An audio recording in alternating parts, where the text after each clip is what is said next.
Good morning, everyone. Hi, Eric. My name is Shaquille Hodge, and I'm a senior computer science major and classics minor. Today, I have the pleasure of introducing our convo speaker, Eric Poole. Eric was born in Korea, but orphaned at a young age. After being adopted, he came to Minnesota and eventually earned a scholarship to play football as a starting defensive back for the University of North Dakota. Upon graduation, Eric became the University of North Dakota's first black flight instructor. In this role, he soon began mentoring and instructing other students that came after him, as well as volunteering as an advisor for the Black Student Union. The lack of commercial flying jobs in the early 1990s led to Eric serving in the US Navy as an operations and test control officer, where he was responsible for millions of dollars worth of equipment and hundreds of troops. After the Navy, Eric obtained his ATP. He flew for 5 years at Midwest Express Connect Skyways and eventually landed a job at JetBlue Airways in 2005.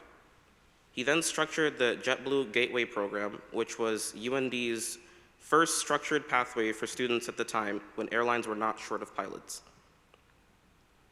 Eric continues to mentor students at the UND and has served as JetBlue's liaison for OBAP, the Organization of Black Aerospace Professionals, for many years, and was instrumental in setting up and running a number of OBAP ACE Academy camps throughout New York and Florida with the backing of the JetBlue Foundation. Sorry guys, it's a day. These numerous accomplishments led to his induction into the UND's Aerospace Hall of Fame. I first heard Eric speak in a first-year seminar taught by Stephanie Cox called Growing Up Cross-Culturally. Today, Eric will give a short presentation, which will then be followed by a conversation with Stephanie. Please join me in welcoming you to Carleton College, Eric Poole.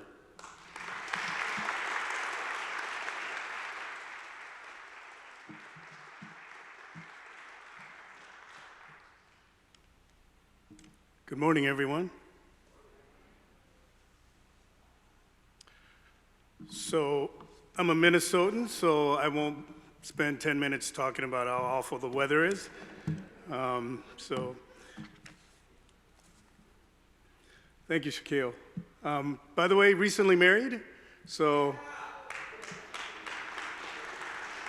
and he's a New Yorker, which is my second home based on my vocation. So thank you, Shaquille, for the introduction. I want to start by thanking our good neighbor, Carleton College, for this invitation. Specifically, I want to thank Stephanie Cox, for her original invitation to participate in a classroom discussion about multiculturalism. I've had the opportunity to lead several classroom discussions through my personal story. It was certainly a meaningful experience as a facilitator. I learned familiar challenges that many underrepresented students face on campus, as well as individual challenges of this diverse student body group. Students were openly sharing their own cultural experiences and expressions. It was the first time that I had learned the term Two-Spirit. This came from a student from a Southwestern indigenous American culture that viewed gender a way that's counter to today's through the binary lens. Also, other interracial adoptees shared their own experiences, feeling somewhat outside of their own family's circle. It was truly a powerful and moving experience for me, and as I walked away enlightened by their experiences, I hope that they too will forge a meaningful path and tell their own stories. So speaking of stories, I also want to thank Ben Percy, the author, who's in the audience. In 2017, I asked Ben to help me kind of write my story. My wife, Mary, who was also here, had asked me to put my story together based on the fact that for our kids. So one of the things she said was, God forbid if something happened to you, I'm never going to remember all the stories. And so that was kind of the impetus for the article and the story that Ben wrote for Men's Journal. Really a meaningful story that allowed me to connect with people globally. One of the interesting things that I realized that there's a lot of people with similar stories like my story. So I heard from people as far as Japan, Australia, as well as a lot of adoptees here in the United States. With Ben, to me, it seemed like a simple ask: put some notes together and have Ben help me complete my thoughts by providing structure, as only a writer could. Well, with Ben and his zeal for adventure, he saw an odyssey. He proposed a trip back to my birthplace in Korea, and in an effort to fill in the details of the gaps in my story that I couldn't recall. An Orphan's Odyssey, he had it published in Men's Journal. You can Google the work. He really did an amazing job of putting order to my chaos and turning prose to poetry. And perhaps this is why one of my notable favorite movie, quotable movie is "Oh Brother, Where Art Thou?" So Ben, thank you. Thank you for sharing my story to the world.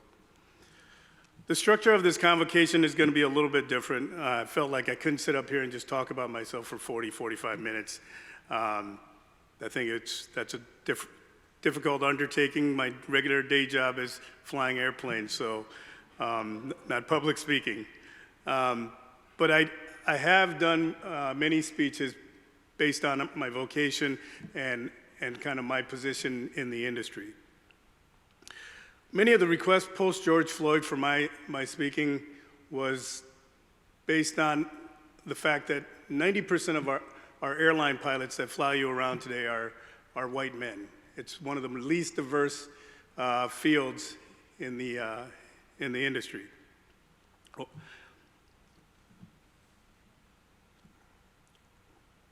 I'm one of very few black pilot leaders in this kind of position where things narrow at the top.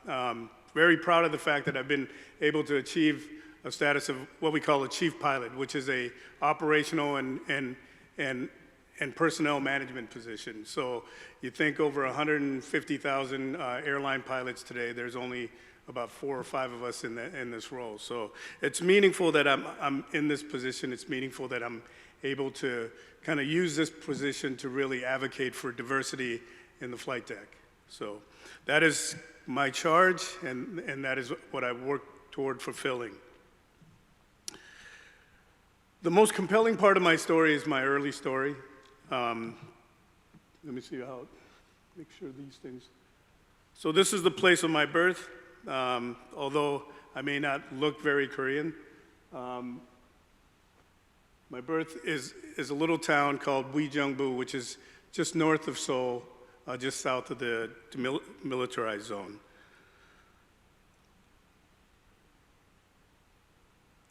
I kind of lost my position here real quick, okay. The unlikely but organic support structures that provide the edifices to build the rest of my unconventional life, for better or for worse. The story is rooted in class, race, culture, as well as national identity. I'm a product of the worst form of geopolitics, war, specifically the Korean War. As with most African Americans of my generation, I was born into the tragedy that was the American racial politics. As the lingering vestiges of Jim Crow was imported to a foreign soil, my biological father was stationed at Camp Red Cloud in Uijeongbu, south, just near the Demilitarized Zone. Majority of African American troops were stationed near the conflict zone. My mother, on the other hand, was a victim of class and patriarchy. In the article Ben wrote, Eric's mother was a part of a state-sponsored program. She was a Jigi-chan, which was a word that we kept hearing over and over again, and now we know what it means. She was one of thousands of women who catered to American soldiers during the 60s and the 70s. The government created and managed a prostitution network for poor Korean women and recruited them to work in bars and brothels as a patriotic service and duty. And only this past January, which was 2017 when this was written, a South Korean court declared that it was a human rights violation. Complicit was the American military. In the interest of safety for the warriors, the sex workers were routinely checked by American doctors. Once cleared, they would be given a wellness card to present to their clients. This was the environment awaited my arrival. The funny thing is, I remember my village fondly, even though I was less than 5 years old. The homes were meager, to say the least. No running water, coal-burning stove for heating, abject poverty for all measures.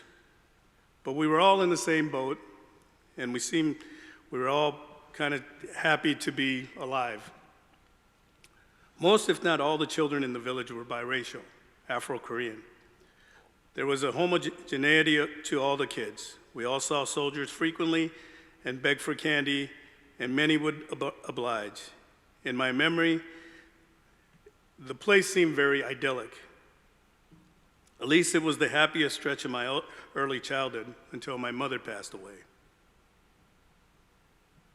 I found my mother's body in the morning. When she worked nights, I usually slept at a neighbor's house. I came back one morning, nudged her shoulders, and she did not respond. A small heating stove had filled our one-room house with carbon monoxide. This was a very common, fatal occurrence in Korea at the time. I was about 4 years old. I stayed in the village for a while longer, and one day I was swept up and placed in an orphanage. How that all happened is all kind of foggy. I do have vivid memories, however, of the first night in the orphanage. I didn't sleep at all. I recall I was frightened beyond belief. A new place, and as the older kids were sleeping, some would have epileptic seizures through the night, and loud moans and growls and screams created a restless environment. The transition, I recall, was shocking. I went from being a feral kid living day to day, hour by hour, to a rigid institutional structure literally overnight. Holt was an institution, albeit designed to be caring and nurturing, but Holt Orphanage was a very religious institution.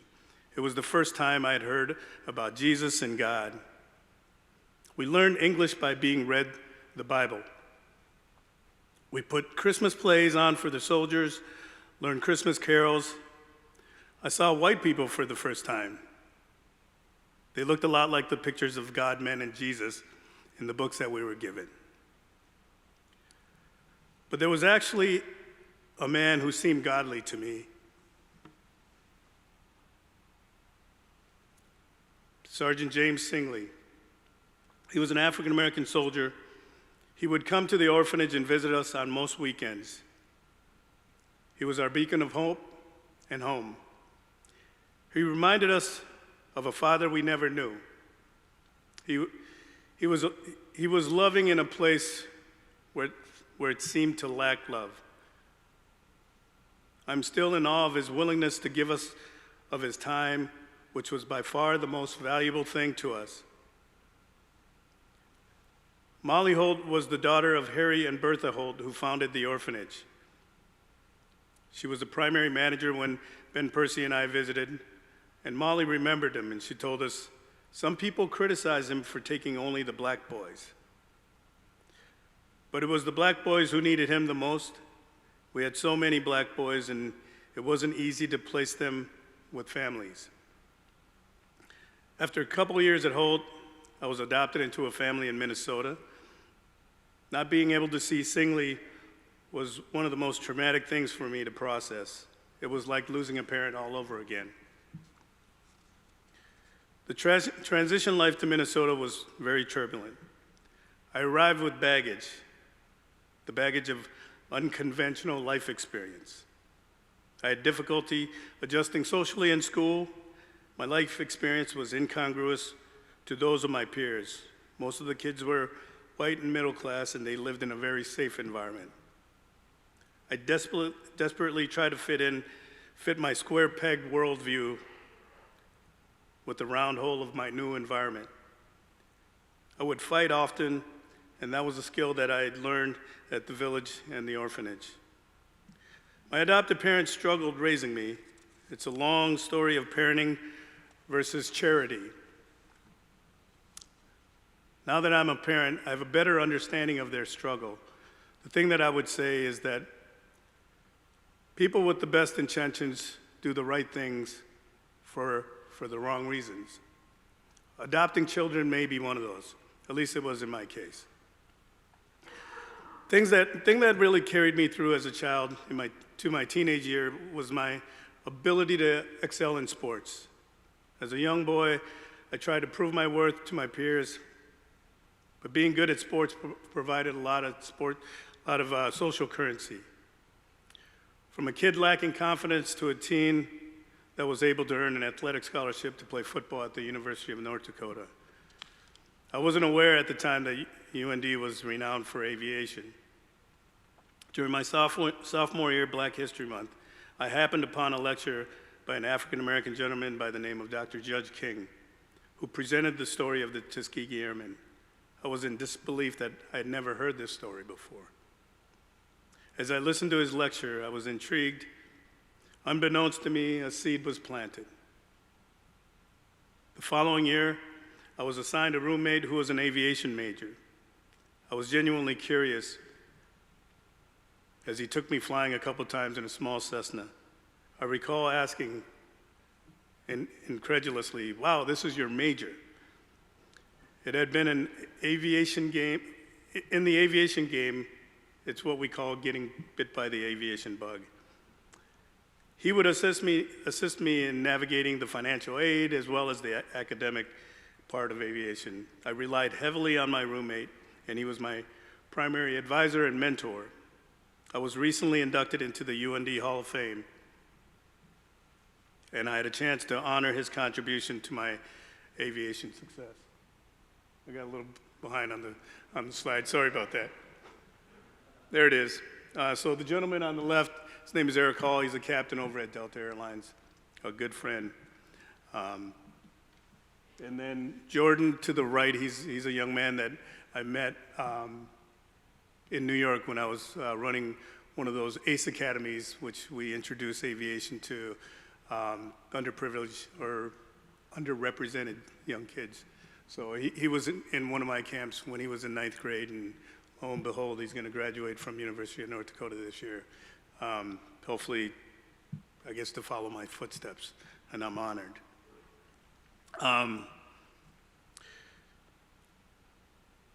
Some of the reasons that UND listed for my nomination for the Hall of Fame was, as far as they knew, I was the first African-American student, first African-American instructor, my continued advocacy and support for students of color on campus through scholarships and mentoring, advised and assisted and launched the campus OBAP, the student chapter.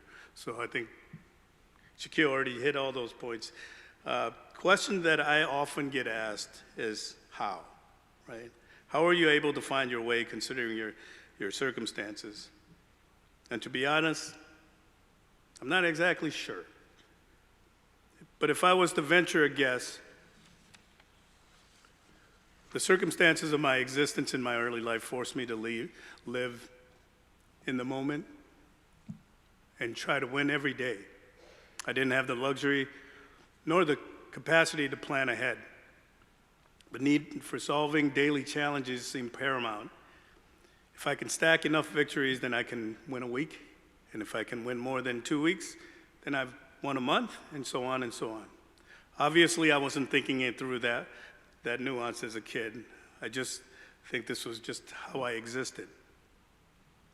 As a result, it became kind of a coping mechanism. The other dimension is that I learned to rely on people in my inner circle that I could trust.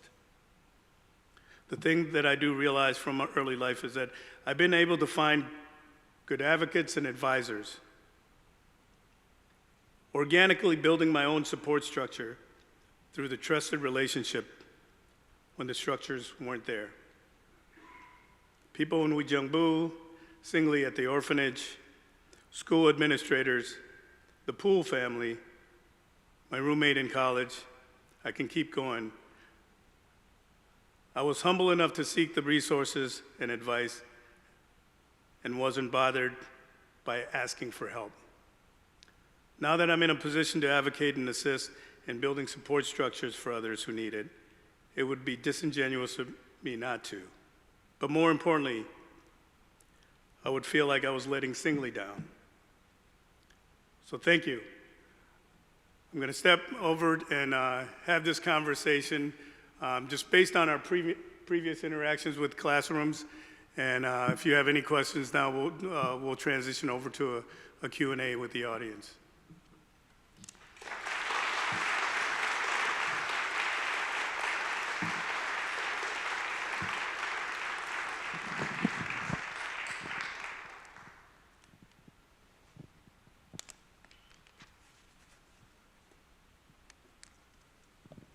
Can you hear me? Hi, everybody. I'm Stephanie Cox. It was a pleasure to have Eric in my class several times. Always a pleasure to hear your story and talk with you. Thank you very much for that. We prepared a few questions, so I'm just going to start on the first one. So after Ben Percy's article came out, The Odyssey, I can't remember. Orphan's Odyssey, right? Your story reached... Thanks for that, Ben. Yeah. Your story reached people all over the world, like you said. And so I was wondering if you could go into some of the reactions that struck you the most. I think one of the singular connection that I made through Ben's article was a young lady who reached out to me and said, "Thank you for telling my story." And my natural assumption was, oh, she was probably another Amerasian kid from Vietnam or Korea. But that wasn't the case. So when I connected with her, we had a long conversation. And what I found out was that she was from one of the Eastern Bloc countries. Her father was a Russian soldier, and her mother was a sex worker in that country. So it was very similar, similar in the way that, and then she was adopted into a family up in upstate, and like me, she carried a lot of baggage with her, right? And so she had a hard time adjusting. She ended up getting pregnant at a young age, which really kind of impacted her rest of her life, and then as well as her son's life. So that was meaningful, and one thing I realized about that exchange is that, and there are stories to be told like this probably anytime there's military presence in the history of mankind, right?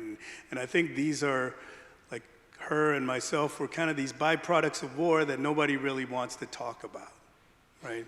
Because it certainly doesn't feel good and doesn't fit the narrative that either we are benevolent in our endeavors as a nation. So, and I think there's a story that I would love somebody to tell, the human story, that much like my story and connected with all the other stories, because the amount of conversations and outreach that I receive from people all over the world says that there's a lot of people with similar experiences, and it's really an untold tale. Thank you, and thank you for sharing your story. I'm sure that the article, so the idea started with you wanting to tell your children your story and needing the help of a writer, and now it's shared with the entire world, and I'm sure that's affected your life in a way. Would you say a little bit about that? Well, I guess for that part of it, the ability to share the story where somebody else can maybe extract what it is that they may, right? And my story is very broad, and I kept struggling with specifically what I wanted to talk about as far as this specific story, because when I go to a college and talk about aviation, I know it's a narrow topic, and I can probably talk for days on what it is that I do day to day. But my own story is a way. It's a buffet, so to speak, I guess. So each one can take whatever they need out of this story, and oftentimes I think the thing that I have the hardest time taking ownership of is the old notion of I pull myself up by the bootstraps, and against all odds I conquered this, right? But the reality is, like, there's a lot of behind the scenes, so to speak, or a lot of support that you have to be able to navigate these kind of life. Even in normal terms, I look at my own kids, you know, and my oldest just left for college. Just the ability for her to navigate life and build her own support structure that way. But if you come with it with no support structure close in, it's going to be really tough, and I think it's really important skill to have to be able to resource that support structure or fabricate your own support structure, and I think that's one of the things that I've been able to do, and that kind of got me to where it's at. So I hope that answers the question. Yeah, in fact, it segues into something else that I wanted to ask you about. Something you said about needing you said the unlikely but organic structures of support that helped you throughout your coming of age. And can you go a little bit into detail about that? Yeah, and so when, you know, I think about the village that really, you know, after my mother died, kind of took care of me, right? I was feral, but I don't remember ever wanting for anything in that village. I was fed, I was nurtured. Yeah, it wasn't a perfect way to grow up, but it seemed very, like I said, idyllic. Bunch of snot-nosed kids running around in the river, and sometimes stark naked, swimming in little streams and brooks and catching tadpoles. I mean, that seemed pretty idyllic, if you ask me. But having said that the village was the structure that, but that construct was kind of external to me. And then as I moved into and matured, just finding networks and relationships that I could really, and I don't want to say leverage, because then it seems like I'm trying to do something different, but really kind of base a relationship on trust. And then having the will to trust people, to allow them to guide you in the areas that you just don't know. And I went into aviation with absolute no knowledge of, you know, I knew what a wing was. I've been in an airplane, and that was about it. And it really was daunting when I first got into a 100 level base class, and I just sat there with my mouth open because I didn't know anything about anything, and just the sheer mountain that I'd have to climb to fly an airplane thing. But, you know, took it one step at a time, and now I guess I'm a subject matter expert in something that I knew nothing about. And I think that's the beauty of one, sticking to your passions in that way, and two, just being willing to take guidance. Thank you. The word unlikely that you use also makes me think of your adoptive family. And you talked about how they struggled raising you, and they maybe fell short of giving you some of the things that you needed. They're a structure. They were a structure of support given to you, so I wonder if you would say a little bit more about that. In fact, you said people with the best intentions do the right things for the wrong reasons, and so I wondered if you would help us understand that. So what I mean by that is, I think the whole adoption kind of structure is based on charity, right? And I had a good friend of mine they had difficulty having children. They were looking at transracial adoption. She and I grew up together. She knew that I had kind of a rocky road growing up, and she had asked me, what's your thought about us doing this? And I'm like, at the end of the day, the most important part is that you love this child, right? So at the end of the day, you have to want the child more than the child may want you, kind of thing. And as we had this conversation, I kind of reflected a little bit on my struggles and challenges, is that a kid never wants to feel like they're charity, right? And so if you're doing a good deed by adopting a child, it's not rooted in love. It's rooted in deed. And oftentimes, the interactions with that parent in terms of trying to connect was really difficult. In my case, for instance, obviously, they were white, I was black, everybody recognized that, and there was a constant reminder of the difference. People questioning whether they were my parents, and so there were just a lot of natural fissures in the relationship, and you're constantly reminded that you're not connected to them, and then so you have to go through a verbal dance to have them understand.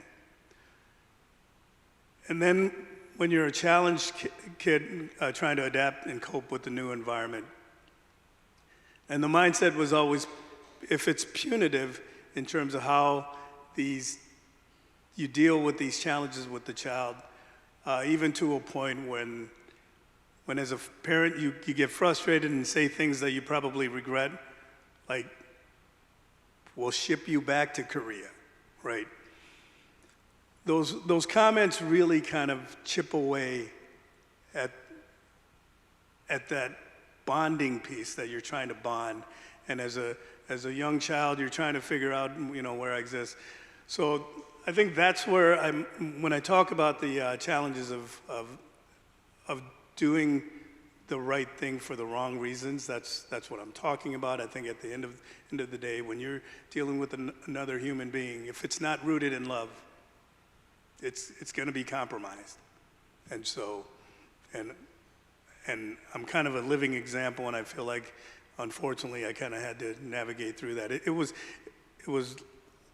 later, far down the road, obviously, I kind of, reanalyzed my whole situation to walk away with that assessment. Thank you. And I wondered if you would say a little bit more about the children that were there with you, your adoptive siblings, and what role they played in your life. Yeah. So when I arrived at the first adopted family, they had they had 3 older biological sons. They were well in their 20s out of the house.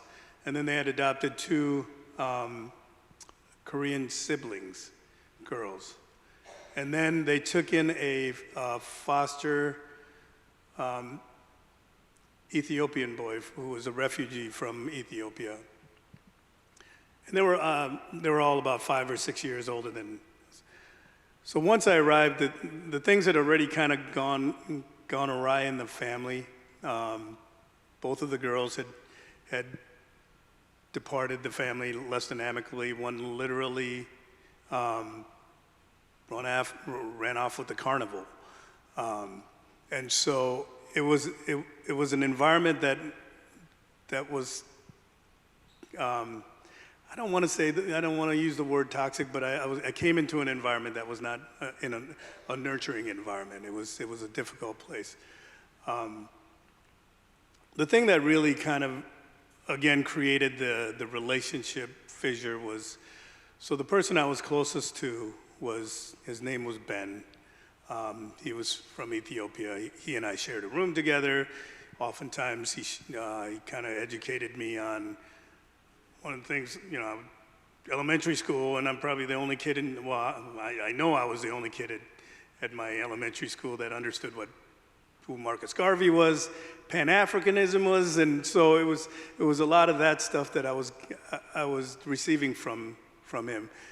And I think that, and there was one anecdotal story that was told to me after Ben left, was that one of our summer tasks was to pick dandelions. We'd have to count out how many dandelions we picked. And now we know how dandelions work, right? You pick them and they come back and you pick them again, and it's just a toil, and it's pretty fruitless. So about the third day we had to go and pick dandelions, Ben stood up and I stood next to him and said something to the effect, "We are not your slaves," you know? Well, that kind of went over like a lead balloon, right? And so, and the solution was to take Ben away without really understanding that how it would impact me as a 10-year-old who had made a connection, and he was the person who I was closest to in the family, and it was extremely isolating, you know. And these are kind of the decisions where I feel like, you know, charity versus love. I think oftentimes those are the fissures that oftentimes kind of pop up, you know. Thank you.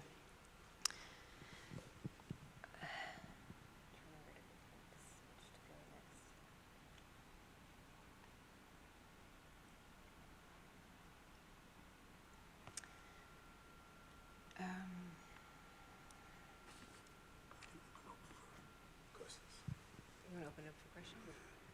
Sure. Yeah. We can open up for questions for everybody. Okay, very good. Thank you. First off, thank you both very, very much. Thank you, Captain Poole, and thank you, Stephanie. Now, just so you know, we are not expected to call Eric captain. It's just I've never had a legitimate reason to use that, so thank you for that. So we're going to open it up to Q&A. Just before we start, as usual, the small plea that if anybody would like to join us for lunch, we do have a few, and I do mean only a few spaces left for lunch. So if you haven't RSVP'd, I think I'm going to say about 5 places left. So don't trample me, but at the end, if you want, please let me know, and we'll fit you in. Now we'll open it up for Q&A, and I think we're going to include Stephanie on this as well. So if somebody has a question for Eric or Stephanie, raise your hand. Or Ben. Ben's here. Or Ben, okay, very good. And we have one in the back. Here we go.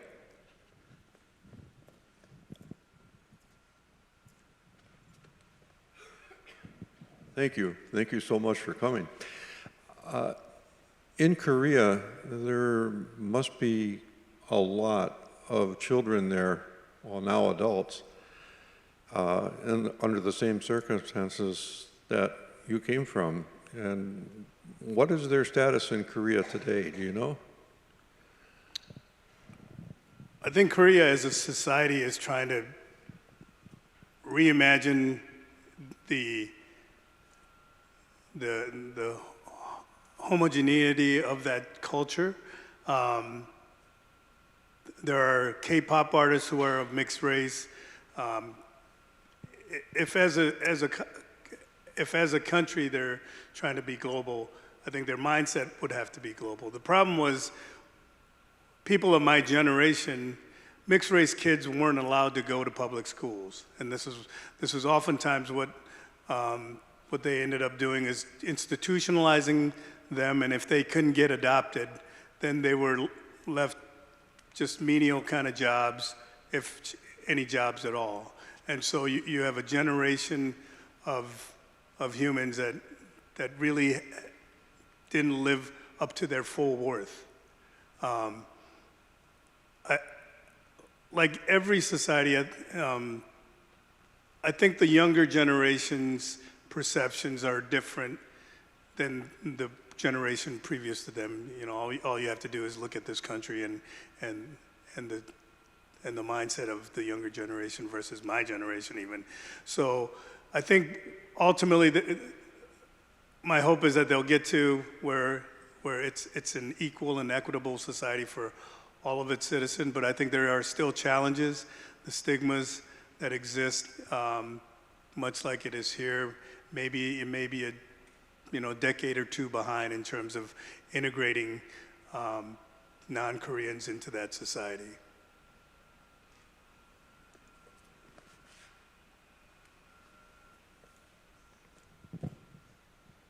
Hi, Eric. When you went with Ben to Korea, was that the first time you'd been back? No, and it was funny because I had resisted going back, and one of the things people oftentimes ask me is, I'd always identified myself as being black growing up, and so even when I was in Korea, the Koreans didn't think of me as Korean; they thought of me as an American. So I never felt like that was a connection that I really wanted to make. So I wasn't compelled to go back. I did go back with a good friend of mine, probably a few years prior to Ben and I going back. Chris Caulfield, who lives in town here, he and I, just on a whim, we trekked over there and kind of retraced some of the steps that Ben and I traced. So that was like the first time I went back. It was kind of frantic in how we did it, so I didn't really go through kind of this cathartic process that I did with Ben, certainly, because it was more of a kind of an educational return, so to speak, and it was exhausting. And I remember one of the days when we were in this small village where I was born, and mind you, Korea is a modern society. It went from third world to first world in a generation. And juxtaposition these modern structures, the physical land space where I was born was still pretty meager and impoverished, which kind of took me back a little bit. Like I was wondering, and I think, I don't know if Ben can speak to this, but I remember one of the people that we talked to at the city hall said, that eventually this is going to get decimated and they're going to build the modern high-rise structures there. And I was saddened a little bit, but because I felt like I wanted my children to maybe go back and see it. So that's a long-winded answer to yes, I had been there before. The travel with Ben was profoundly different in a way. It was because the landscape was familiar, so now I could kind of focus more on the what I was trying to get out of the trip, kind of thing. So. Hi, Eric. You've raised two questions in my mind. And the first one is, have you ever been in touch with your biological father? And the second one is, what's the basis of your passion for flying? Can you identify how that arose? All right, second part first. So the basis of the passion for flying is, it's better than working for a living, right? That's, and when you hear people talk about office spaces and they have the corner office with the best view, and I'm like, yeah, I got you beat, right? My office is always changing, and so I've been low flying over St. Martin while people are meandering over the beach.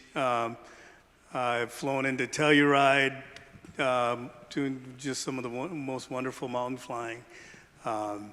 So that's my day-to-day, and when I'm at work doing that kind of work, it's sometimes I do have to pinch myself a little bit and say, geez, I can't believe this is my job. So it's easy. It's easy to get kind of raptured in the beauty of flying, so to speak. What was the first question? I got lost in the flying. Jeez. Your biological father. What's that? Your biological father. Have you ever been in touch? Oh. No, I have not. The interesting thing, I hate to say this, I don't have this yearning and curiosity to figure out my genealogy, and I know there are mediums there right now, and yeah, I don't know. It wasn't something that that I really long for. And I don't even know if he even knows I exist, you know? And all of a sudden, I pop out and he's got to explain what the heck happened when he got deployed to Korea to maybe his, you know, family. So I don't, yes, there's curiosity, but it'd be pure curiosity. I don't think it would fulfill anything that's missing in me. So I'm really happy with my family that I have now. If I may follow up on that question, I'm wondering if the presence of Singley in your life kind of presented himself as a figure that you could hold on to as representing a lot of things. Maybe one of them something of a father figure. Yeah, absolutely. And I don't know if anybody could live up to him. At least, you know, he's a human. I'm sure he has his shortcomings and frailties and what have you. But, you know, he was a God man to me, right? And I'm excited just thinking about the excitement that I had every time we would see that Jeep pull up to the orphanage. And because we knew that day was going to be a special day. And some days he just came and ate ramen noodles and just hung out with us, you know, and he was a big man and we just climbed all over him like little kids climb over big people, I guess. And it was just proximity to him that humanized us in a way that an institution may not be able to do.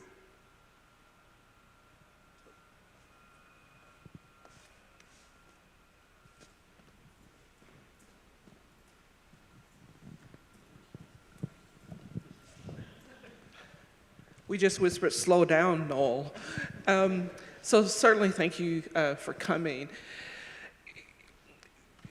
This is a sort of a layered question, but how do you sort of reconcile discussions about race, particularly, you know, as someone, you know, coming from Korea directly into Minnesota, right? And then how do you have those conversations, and is one question. And then the second question is, can you share a little bit about more about the challenges of that transition, coming directly to a place, you know, still like Minnesota, that is not as diverse as other people, and how did you make sense of where you were? So yeah, I wrote a long kind of essay on this when I was putting this together, and I'm like, well, that could take 40 minutes in itself, so I had to parse that down. So here was the reality for me. When I was a kid in Korea, I thought Americans were black, right? So when I was adopted into a family, like I said, the first time I'd seen white people was at the orphanage. So the two most famous human beings at the time when I was a kid that I knew of was Muhammad Ali, American, and Pele, who I didn't know where Brazil was, but I knew it was close to America, so I figured he was an American too, right? That was kind of my worldview. And then all the soldiers that we interacted with were African Americans. I have a good friend of mine, his name is Milt Washington. He's about my age. He lives in Harlem, and we get together and we talk about this often, and he's writing a book, and I would love to have him come here and speak. He's actually a funny guy. Anyway, I digress. But Milt was adopted into a black family, which fundamentally changed his whole experience navigating the U.S. Most of the kids who are biracial are adopted into white families. And so when I came here, the struggle was, where the black people at? Like, that was like, look around the room and it's profoundly different than what I envisioned, right? And then now I'm trying to figure out, okay, so now I thought I was going to be an insider. Now I'm still an outsider, transitioning over to Minnesota. So I am still viewing myself as an African American. So I gravitate toward people, culture, and all those things as I was growing up. And this was one of the things, the critique that I received from my first family. The parents said, looked at my wall, and there was I idolized, like any kids, athletes, and most of the athletes that were on my wall were black. Most of the music I listened to were black music, and I almost felt shamed when they came to me and said, why don't you embrace your Korean culture? And I just didn't have the words to tell, because I wasn't embraced by the Korean culture, right? And I think that it was kind of simple as that, because I never felt belonging in that society, and so that was a transition. So I'd always kind of viewed myself and walked through life as a black man. Most of my close friends growing up were, like my elementary school, there were 3 black kids in my grade. We hung out together all the time, right? So I think that was where I understood my position to be. So I hope that answers, both questions on that. Thank you. Sure. Right, I think we have time for one more question, and then Eric and/or Stephanie, if you have a concluding comment, that would be great. But here we go. I know that, Eric, I know that one of the reasons that you did this story with Ben was to tell your kids the story. Can you say more about that, how the journey that is and will be? Well, and this happened a few years ago. The kids were much younger. I feel like this journey with my children hasn't really started in terms of their understanding of my experience as it relates to them, right? I think this will be an item that as they mature, they'll have more curiosity about this. But we do have some interesting conversations at dinner tables, right? That's relating to race and the dynamics of race. They all kind of present white, right? And I say that because I think if you were to look at them, you may say, maybe there's something going on in there, right? But black isn't probably one of the first things that people would trigger. I think when Lucia was young, like she would, in the summertime, she'd get really dark, like darker complected than I would. And I remember Mary telling me a story that she was checking out at Target and she was essentially scolded by some lady about keeping the kids out in the sun too long and she's like, okay. But I think my kids, as they get older, we have more meaningful conversation as to what their positions are. The one thing that I'm really, or at least I understood this to be, that I can't burden them with the construct of race as it historically existed in this country. Like, I realized that gradually, I guess the goal is to kind of eradicate this race thing, right?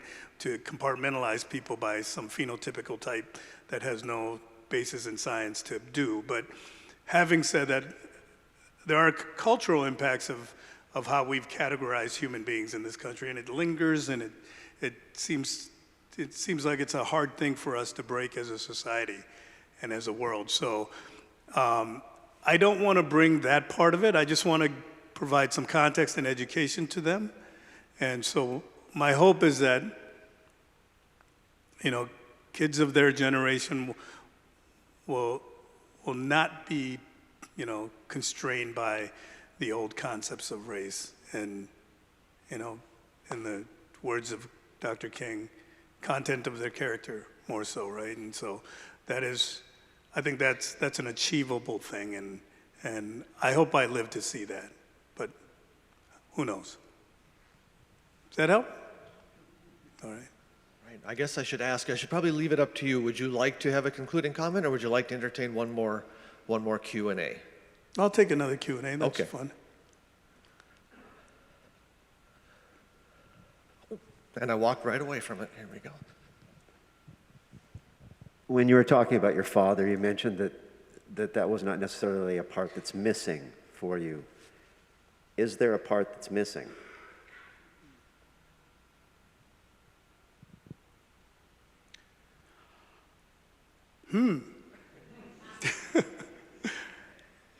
I guess I never thought of it that way.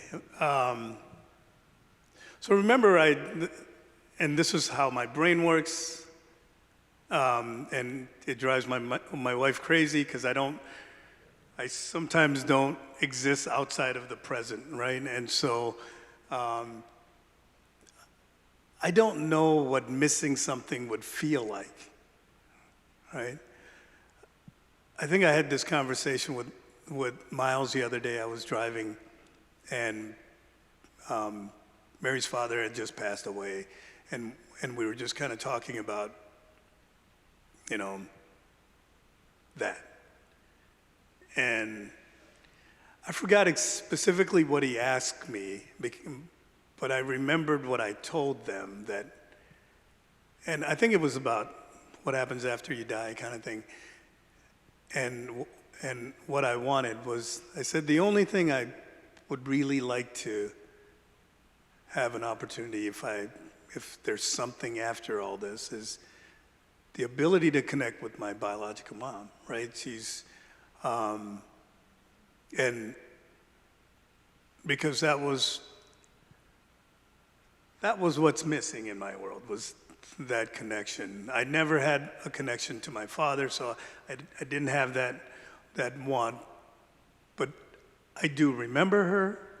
Some of the memories are very vivid, and I think sometimes people are amazed at how many things I can remember, and I think because I took so many just drastic turns in life, that these turns in life made it easier to benchmark these memories in a way that if you just grew up in Northfield and went to, elementary, junior high, all those things kind of merge together, and it's hard to discern. But I've had these turns in life that allow me to kind of benchmark these experiences, and so that she's still a presence in me, and it would be the only void that I would say that may need something, and I don't know, I'm pretty realistic in that way, that as much as I would love to kibitz with my wife I do that too, with my mom, I don't know if you can ever fill that void, so yeah, thanks for that question, Rob. And thank you very much. On that note, we need to conclude Convocation this week. Thank you, Eric. Thank you, everyone. Stephanie. And thank you for being here.